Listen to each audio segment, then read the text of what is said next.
tak terbendung untuk melihat kembali cahaya dari ujung barat Indonesia dan kebersamaannya. Aceh, bangunan bersejarah,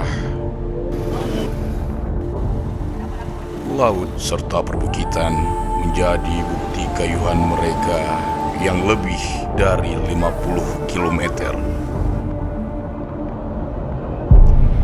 Perjalanan pun dimulai.